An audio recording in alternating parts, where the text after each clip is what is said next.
Assalamualaikum warahmatullahi wabarakatuh. Hai teman-teman, bagaimana kabarnya hari ini? Baik, semoga selalu sehat dan ceria, cerdas, riang, gembira. Berjumpa lagi bersama Ibu Ita. Nah, kali ini Ibu Ita ingin bercerita lagi. Wah, cerita tentang apa ya? Nah, karena kita sedang memasuki bulan Ramadan, Ibu Ita akan menceritakan tentang sebuah kisah Nabi. Wah, Nabi siapa ya? Ada yang tahu? Nah, Ibu Ita sudah punya buku cerita teman-teman. Nah, ceritanya tentang kisah Nabi. Nah, coba lihat teman-teman. Di sini, Nabi ini dia pernah ditelan oleh ikan besar. Ada yang bisa tebak? Siapa? Iya, betul. Nabi Yunus alaihissalam. Yeay. Nah, pasti teman-teman di rumah penasaran kan? Kok bisa Nabi Yunus ditelan oleh ikan besar? Nah, gimana ya ceritanya? Yuk kita dengarkan sama-sama. Nah, coba lihat teman-teman. Wow, lihat. Nabi Yunus pergi meninggalkan kota Ninawa. Kenapa ya? Kok Nabi Yunus pergi meninggalkan kota Ninawa? Ada yang tahu nggak kenapa? Nah, Nabi Yunus marah teman-teman. Loh, kok marah? Karena kaum Ninawa tidak mau beribadah kepada Allah. Padahal nih teman-teman ya, kaum Ninawa sudah diberi kemakmuran dan kesejahteraan hidup. Nah, ketika Nabi Yunus berdakwah kepada kaum Ninawa selama bertahun-tahun lamanya, kaum Ninawa tetap mengabaikan Nabi Yunus. Kata kaum Ninawa, kami tidak ingin beriman kepada Allah. Kami hanya menyembah berhala dan patung. Seketika itu Nabi Yunus pun mengelus dada. Astagfirullahaladzim, kata Nabi Yunus. Nah, kemudian Nabi Yunus terus bersabar hingga bertahun-tahun lamanya. Dan apa yang terjadi? Kaum Ninawa tetap membangkang, tidak mau beriman kepada Allah. Dan Nabi Yunus pun hampir putus asa. Nabi Yunus ingin pergi meninggalkan kota Ninawa. Tapi sebelum itu teman-teman, Nabi Yunus berpesan mengingatkan kepada kaum Ninawa. Hai kaum Ninawa, ingat, nanti akan turun azab dan siksa kepada kalian. Kemudian apa yang dilakukan oleh kaum Ninawa? Mereka tetap membangkang dan tidak mau beriman kepada Allah. Kemudian Nabi Yunus pun pergi meninggalkan kota Ninawa. Beliau berjalan sampai akhirnya tiba-tiba sepeninggal Nabi Yunus pergi, langit pun menjadi gelap. Lihat teman-teman, awan menjadi gelap dan kaum Ninawa merasa ketakutan. Wah, ada apa ini? Apa yang terjadi? Kenapa awan menjadi gelap? Langit menjadi gelap. Kaum Ninawa sangat ketakutan dan mereka berbondong-bondong mencari Nabi Yunus. Nabi Yunus, Nabi Yunus, di mana engkau Nabi Yunus? Mereka pun mencari Nabi Yunus di mana-mana, tapi Nabi Yunus sudah meninggalkan mereka. Nah, mereka pun mulai menyesal dan mereka pun mulai bertaubat. Ampuni kami ya Allah, teriak mereka berulang-ulang. Ampuni kami bertaubat ya Allah, kata kaum Ninawa. Kemudian Allah mengampuni penduduk Ninawa. Azab pun tidak jadi diturunkan kepada penduduk kaum Ninawa. Nah, tetapi teman-teman, Nabi Yunus telah sampai di dermaga. Nabi Yunus melihat ada sebuah kapal besar. Kemudian Nabi Yunus pun ingin ikut naik ke kapal tersebut. Namun teman-teman, kapal tersebut sangat penuh. Lihatlah, orang-orang di sini sangat banyak. Barang-barang pun sudah sangat banyak. Kemudian Nabi Yunus pun mulai naik ke atas kapal yang bermuatan sangat-sangat penuh. Dan ketika di tengah lautan, tiba-tiba kapal Nabi Yunus diterjang oleh ombak badai yang sangat dahsyat. Lihatlah teman-teman, ombaknya sangat dahsyat dan besar, membuat kapal Nabi Yunus terombang-ambing. Wah, seketika itu semua orang yang ada di dalam kapal pun panik ketakutan. Wah, tolong, bagaimana ini? Nah, kemudian di saat-saat genting tersebut teman-teman, nahkoda yang ada di dalam kapal tersebut mulai memerintahkan semua orang yang ada di kapal untuk membuang semua muatan, semua barang yang ada di kapal. Kemudian teman-teman, semua orang yang ada di kapal mulai membuang barang-barang mereka satu persatu. Mengambil barang kemudian dibuang. Ayo kita buang semua barang yang ada di kapal ini. Agar apa teman-teman? Agar mengurangi muatan yang ada di kapal. Dan teman-teman, lihatlah, kapal tersebut sudah kosong, tidak ada barang satupun. Namun teman-teman, ternyata kapal yang ditumpangi oleh Nabi Yunus masih terombang-ambing di lautan. Kemudian nahkoda mulai memerintahkan dan memutuskan bahwa harus ada satu orang yang dibuang ke laut. Wah, siapa yang ingin dibuang ke laut? Tidak ada satupun orang yang ingin dibuang ke laut. Semua orang bilang, aku tidak mau, aku tidak mau. Nah, jadi nahkoda pun mulai memberi perintah bahwa ayo kita undi. Kemudian di dalam perahu tersebut mulailah dilakukan pengundian. Semua nama-nama yang ada di kapal tersebut mulai diundi. Siapakah nama yang jatuh terpilih, itu yang harus lompat ke lautan. Wah, semua orang pun panik dan ketakutan. Nah, pengundian tersebut dimulailah. Diundi. Hap! Namanya telah terpilih. Siapakah dia? Ada yang bisa tebak siapa? Yuk, bantu ibu menghitung. Setelah hitungan ketiga, ibu akan membuka halamannya. Dan kita akan tahu siapa nama yang terpilih. Yuk kita hitung sama-sama, angkat tangannya. Kemudian kita hitung. 1, 2, 3. Siapakah dia? Tada! Ternyata nama yang terpilih adalah Nabi Yunus, teman-teman. Semua orang pun terkejut. Para penumpang di dalam kapal tersebut tidak mau kehilangan Nabi Yunus. Kemudian mereka pun mengulangi undian itu. Kemudian diundi lagi teman-teman. Siapakah dia? Hap! Nama pun keluar. Siapa dia teman-teman? Ternyata adalah Nabi Yunus lagi. Sudah 2 kali pengundian teman-teman.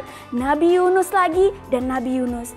Dan sampai pengundian ketiga kali teman-teman. Ternyata terus diundi berulang kali. Tetap Nabi Yunus, nama yang terpilih yang harus melompat ke laut. Betapa terkejutnya semua orang yang ada di kapal itu. Dan akhirnya Nabi Yunus pun melompat ke laut teman-teman. Lihatlah, laut memiliki ombak yang begitu besar teman-teman. Tapi Nabi Yunus menyadari bahwa ini adalah kehendak Allah. Akhirnya Nabi Yunus pun melompat ke laut. Dan Nabi Yunus pun ikhlas bahwa ini adalah perintah dari Allah. Namun dari balik ombak itu muncul benda yang sangat besar. Wah, benda apa itu? Kata Nabi Yunus. Nabi Yunus tidak tahu benda apa itu. Sangat besar, teman-teman. Wah, Nabi Yunus pun ketakutan. Wah, jangan-jangan kapal nih. Nanti Nabi Yunus bisa tertabrak. Siapa ya? Ada yang tahu? Wah, coba kita balik lagi halamannya ya.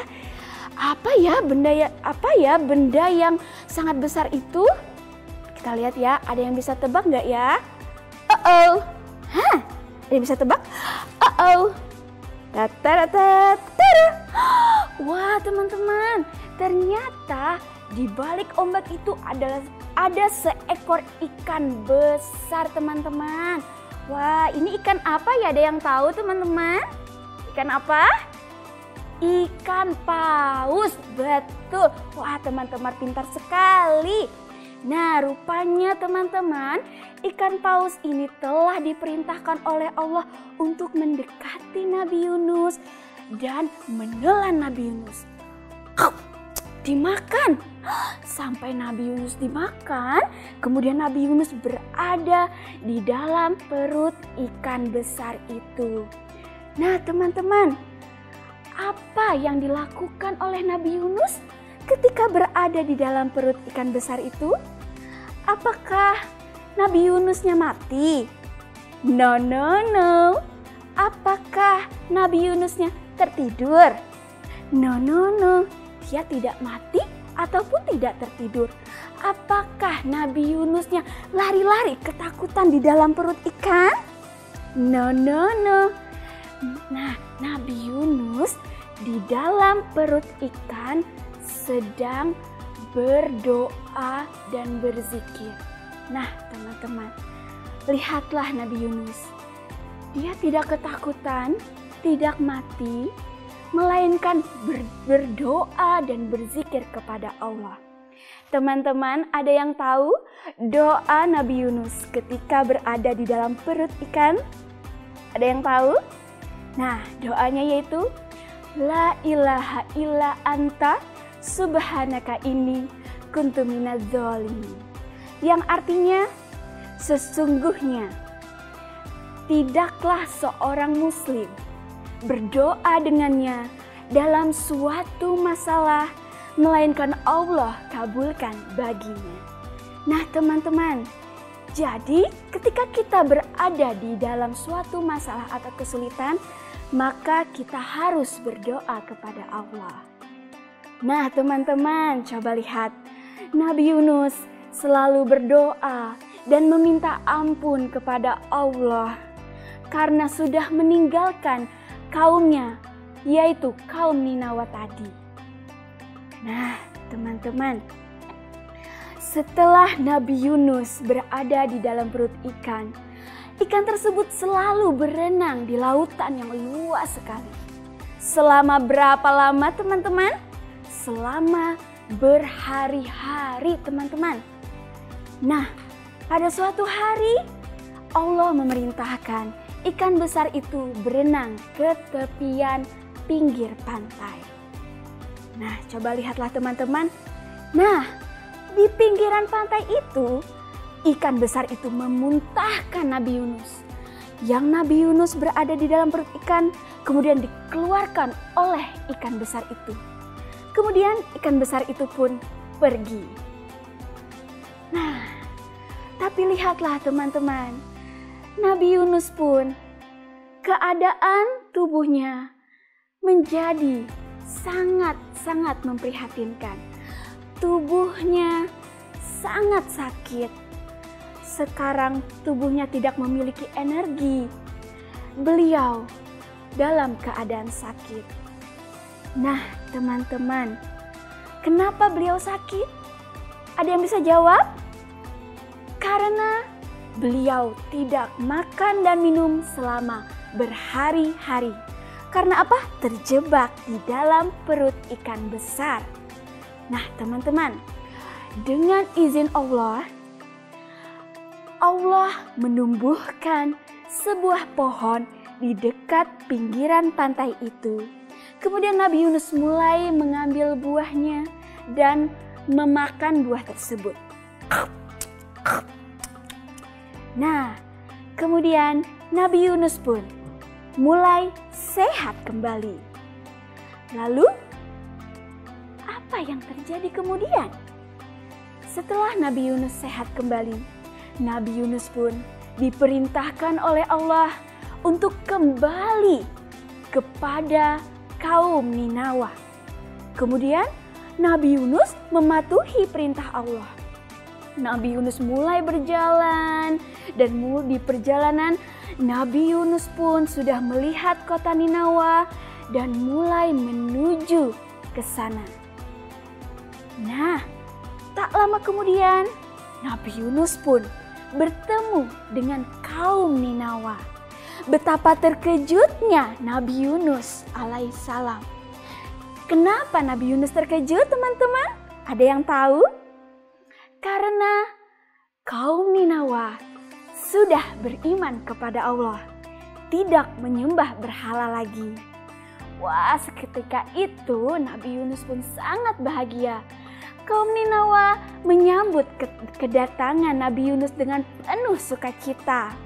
Dan mereka berjanji bahwa mereka akan mengikuti ajaran Nabi Yunus. Nah, selesai. Wow, seru sekali ya teman-teman cerita tentang Nabi Yunus alaihissalam. Nah, demikianlah cerita tentang Nabi Yunus alaihissalam. Nah teman-teman, apa pelajaran yang dapat kita ambil dari kisah Nabi Yunus alaihissalam? Nah, Nabi Yunus tidak pernah berhenti berdoa. Ya betul, dalam keadaan susah, dalam keadaan sakit, dalam keadaan sedih, dalam keadaan bingung, Nabi Yunus tetap berdoa kepada Allah. Dan Nabi Yunus ketika di dalam perut ikan besar tetap terus berdoa, memanjatkan doa, memohon ampun kepada Allah. Nah, teman-teman yang ada di rumah, jangan lupa ya untuk terus berdoa seperti Nabi Yunus alaihissalam. Apalagi ketika kita sedang berada di suatu masalah ataupun sedang berada di dalam kesulitan. Ataupun ketika teman-teman di rumah sedang kesulitan untuk belajar, teman-teman bisa berdoa kepada Allah. Nah, teman-teman, itu tadi pelajaran yang dapat kita ambil dari kisah Nabi Yunus alaihissalam. Demikianlah cerita ini. Ibu ucapkan wabillahi taufiq wal hidayah. Assalamualaikum warahmatullahi wabarakatuh.